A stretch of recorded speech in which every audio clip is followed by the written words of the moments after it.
Bertemu kembali dengan saya, Cahyo Budi Utomo, jurusan Sejarah Fakultas Ilmu Sosial Universitas Negeri Semarang. Kali ini kita akan bincang-bincang tentang kebangkitan nasional yang oleh bangsa Indonesia selalu diperingati setiap tanggal 20 Mei. Mungkin saudara-saudara akan bertanya gitu ya, kenapa tanggal 20 Mei yang dijadikan sebagai momentum untuk memperingati Hari Kebangkitan Nasional Indonesia. Saya yakin saudara-saudara sekalian pasti sudah tahu jawabannya, bahwa tanggal 20 Mei, tepatnya tahun 1908, adalah hari lahirnya atau dibentuknya organisasi pergerakan nasional yang pertama ya, dengan menggunakan organisasi modern, yaitu Budi Utomo. Nah, sampai di sini mungkin saudara masih bertanya lagi gitu ya, kenapa Budi Utomo ya? Atau kenapa organisasi Budi Utomo yang dijadikan patokan untuk diperingati sebagai Hari Kebangkitan Nasional? Mari kita bincangkan bersama-sama ya. Saudara tentunya masih ingat ya, jadi bahwa bangsa Indonesia ini kan pernah dijajah oleh Belanda dalam waktu yang sangat lama kayak gitu ya. Tapi kita tidak akan membicarakan tentang sangat lamanya itu ya. Tetapi dalam masa penjajahan yang lama itu, kalau diringkas itu ada 3 fase gitu ya. Fase pertama adalah ketika Belanda berusaha untuk menghancurkan kekuatan-kekuatan ekonomi, dalam hal ini perdagangan pada waktu itu ya. Jadi kota-kota perdagangan di berbagai pulau di Indonesia dicoba untuk dikuasai. Tujuannya apa? Untuk memonopoli ya perdagangan yang ada di Indonesia. Fase kedua yaitu masa di mana kekuatan-kekuatan politik, dalam hal ini adalah kerajaan-kerajaan ya pada waktu itu, dicoba untuk dihancurkan juga oleh Belanda melalui proses-proses penaklukan ya, melalui proses peperangan, menduduki wilayah-wilayah atau daerah-daerahnya, dan juga dengan cara-cara politik ya yang kita kenal dengan nama divide et impera. Nah, fase ketiga itu adalah fase di mana Belanda sebagai penjajah ingin menguasai semuanya, di semua lini itu ingin dikuasai gitu ya. Sehingga mulailah Belanda melakukan proses-proses dominasi politik, eksploitasi ekonomi, segregasi sosial, penetrasi kultural ya, gitu ya. Nah, pada fase inilah momentum lahirnya Budi Utomo. Jadi pada fase ketiga ini, karena ketika Belanda sudah melakukan semua kegiatan dengan cara-cara baru, dengan cara-cara modern, secara sistematis ya, untuk melanggengkan kekuasaannya itu, maka terpikir ya oleh para pemuda pada waktu itu, bagaimana kalau kita tetap menggunakan cara-cara lama melalui perang, perlawanan, pertempuran ya, itu sudah dilakukan oleh para pahlawan-pahlawan yang mendahului pada waktu itu ya. Maka dipikirkanlah dengan cara baru ya, atau cara modern yang ingin dipraktekkan oleh mereka. Nah, cara baru itu atau cara modern itu cara yang seperti apa? Yaitu cara untuk mencapai tujuan jangka panjang yang ingin dicapai itu menggunakan sebuah organisasi modern. Jadi organisasi modern itu adalah salah satu pilihan ya pada waktu itu ya. Dalam organisasi modern, saudara tahu semua ya, di sana pasti ada anggaran dasarnya, ada anggaran rumah tangganya. Jadi segala hal yang untuk mencapai perjuangan jangka panjang semuanya ada di dalam anggaran dasar dan anggaran rumah tangganya. Maka ketergantungan pada seorang pemimpin pada waktu itu sudah bergeser kayak gitu ya. Kalau dulu kan tergantung banget ya sama pemimpin. Jadi kalau pemimpinnya ketangkep atau terbunuh di dalam sebuah pertempuran, maka perlawanan itu berhenti.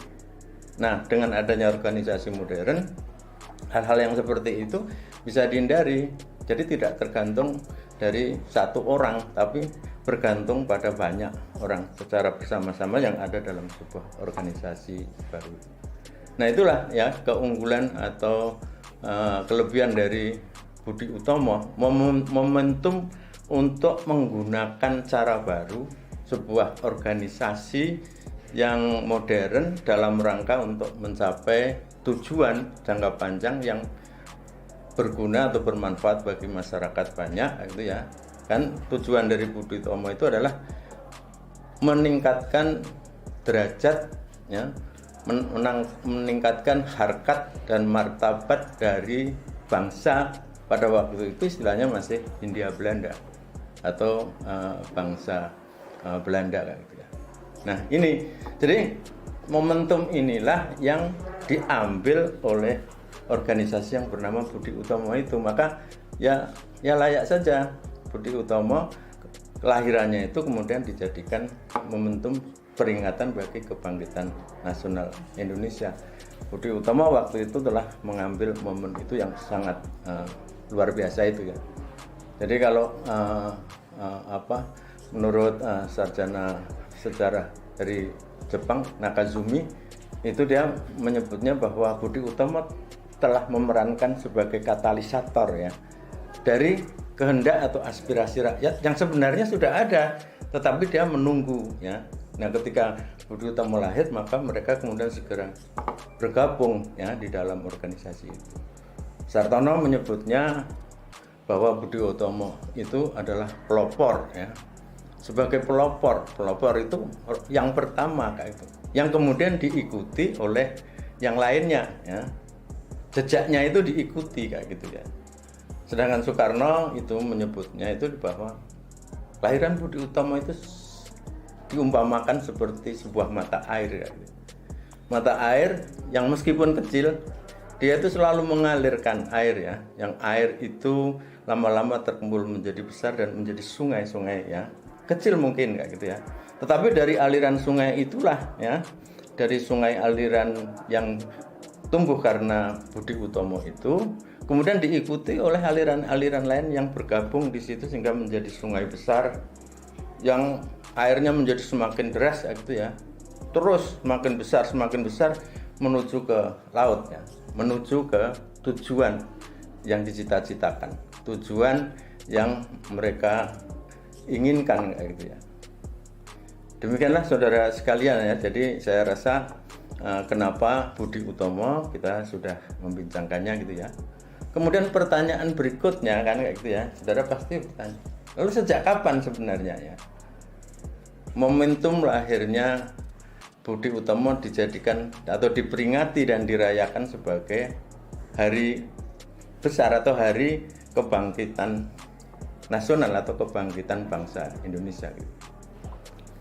Kalau kita membaca sejarah, maka kita akan mengetahui ya, mendapatkan bahwa sesungguhnya peringatan tentang 20 Mei itu sudah pernah dilakukan jauh sebelum Indonesia merdeka kayak gitu ya. Atau tepatnya adalah tahun 1918.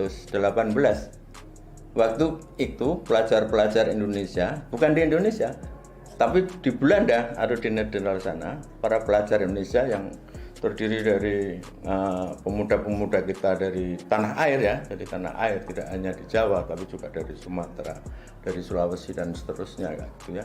Mereka berkumpul terus kemudian membuat ide untuk memperingati 10 tahun lahirnya konsep kebangsaan Indonesia. Jadi waktu itu diperingati 20 Mei itu sebagai hari kebangsaannya Indonesia kayak gitu. Tumbuh munculnya kebangsaan Indonesia pada waktu itu 1918 gitu ya. Nah, bahkan ketua panitianya itu adalah seorang dokter ya pada waktu itu yang sedang mengambil spesialis waktu itu adalah spesialis saraf gitu ya. Dia adalah putra dari Minahasa, jadi bukan dari Jawa kayak gitu ya, tapi dari Minahasa. Nah ini jadi sudah pernah ya, dan artinya ini apa? Kelahiran budaya utama itu diakui kayak gitu ya, diakui sejak dulu, bukan hanya masa-masa kemudian kayak gitu ya. Nah kemudian tahun 1948 itu Soekarno sebagai presiden pada waktu itu mempunyai ide atau gagasan agar tanggal 20 Mei itu diperingati secara besar-besaran, dirayakan kayak gitu ya. Untuk apa?